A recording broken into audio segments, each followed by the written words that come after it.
2012 E&M number 1. This is an electrostatics problem, and they gave us two concentric spherical shells with noted radii and voltages. This means that they are indirectly telling us what the charges are on these guys, because we can use the point particle and the voltage from a point particle to figure out what the charge is. And that's what they're going to have us do, starting out with Gauss's law, to figure out some expressions here. So for part A, they say derive an expression for the electric field, and they're telling us, at the beginning anyway, that the charges are going to be Q inner and Q outer. So starting with Gauss's law, Q enclosed over epsilon naught equals integral E dot dA, and we're going to need to choose our Gauss's law to be a sphere, and it will be centered with the other guys, and the radius will be between 0.1 and 0.2 as they tell us here in the instructions. So our surface area of a sphere will be 4 pi r squared, and the Q enclosed for this one is just going to be the inner one. So this will be Q sub I. Substituting both of these guys into Gauss's law and solving for the electric field, we get the inner charge over 4 pi epsilon naught, and then 1 over radius squared. For part B, they're going to say, how about we do the same thing except outside the outer sphere? So that's going to change the charge enclosed to be including the outer charge, which means our electric field expression is going to change only a little bit to include both charges, but otherwise it stays the same. This is because, oh, wait a second, that should be an epsilon naught here.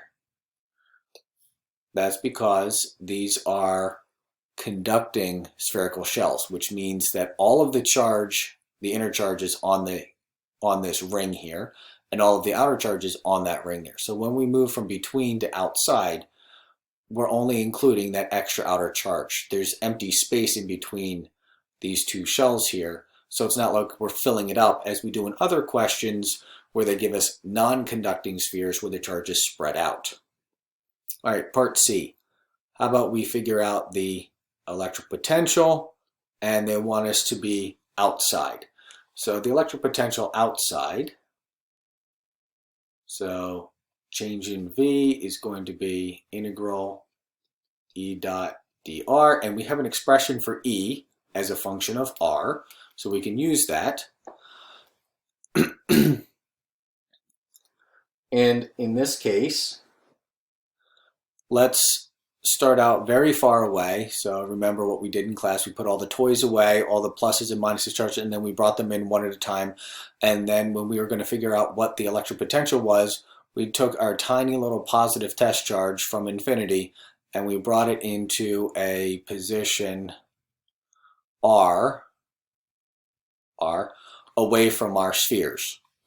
So we're going to start out very far away, and we're going to come into a position R. That's an R.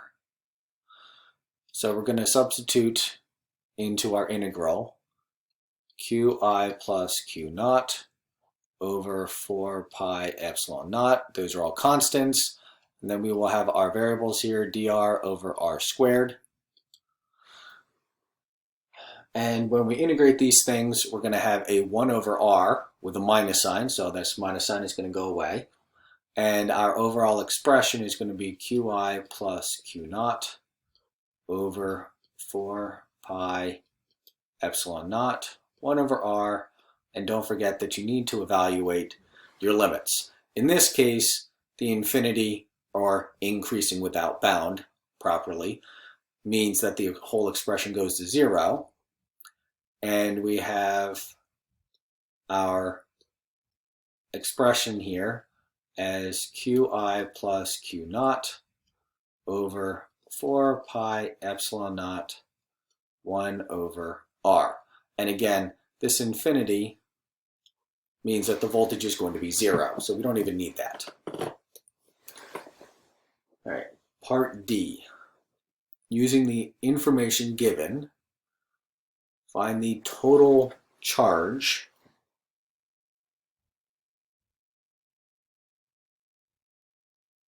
on those two shells.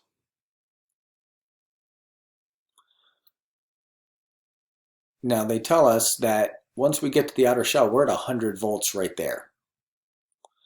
And they also tell us the radius. So we can come here and we can say, hey, the voltage is going to be, for part D, that voltage is going to be 100 volts. And our Q total is the sum of those two guys. Number, constant of the universe that you can look up. And then right on the outer shell, we have a radius of 0.2. So plugging in all of these numbers to our calculator, we can get the total charge to be 2.22 times 10 to the minus 9th coulombs. All right, I'm going to have to pause here and scroll things up. And I'm going to hang on to, or what I want to hang on to is our expressions for the electric field, and then also for the voltage, because we're going to make a couple of graphs. All right, let's make a couple of graphs here. And as guides, just for the shape of the graphs, we're going to take a look at our voltages and our electric field expressions here. So let's start with the voltages, because they gave us numbers where that's concerned. So they gave us negative 100, and they gave us positive 100. And that positive 100 starts at 0.2, and that negative 100 is at 0.1. Now, for conducting shells, where all of the charge is on the outside, that means that the electric potential is constant inside the shell. So that dot should be right on negative 100. When we get to a radius of 0.2 in the outer shell, we'll be at a voltage of plus 100. And what we're going to have is a 1 over R kind of sweeping curve from the radius of 0.1 to the radius of 0.2, but it's going to be concave down. So it's a 1 over R kind of curve, but it's concave down. And then we get to a 1 over R kind of curve on the outside that's concave up. And both of those come out of this expression right here. So we're moving away from a negative charge towards a positive charge, but it's a 1 over R. So it starts out negative and then ends up positive. Once we get to a radius of 0.2 and we've enclosed both of the charges, now we have an overall positive charge here, which we found in part D, and it's going to be a 1 over R relationship. Now, the electric field is the derivative of the voltage. So if you remember, electric field is the spatial derivative of the voltage, and they give us a space dimension here for our x-axis. So if we take the derivative of 1 over R, we're going to get a 1 over R squared kind of relationship. Or we can take a look at these three sections here and ask ourselves, what does the slope look like for each of these three sections? So for the first one, the slope is 0. So the electric field inside a conductor is going to be 0. That should be exactly on the x-axis, and I'm having a little trouble drawing it. Now, when we're near the negative of the negative charge, we're going to have a negative electric field. It's going to be pointing towards the negative charge. So our negative electric field is going to be a 1 over R squared kind of thing, except it's going to be negative because the inside sphere is a negative charge. Then for the outside, we're going to have the same thing, except it's going to be positive. and it's also going to be a 1 over r squared. Since we have spheres here, the electric field is going to be a 1 over r squared kind of relationship. And we're going to be jumping because these are conductors. So when you go from inside to outside, all of a sudden, there's a change.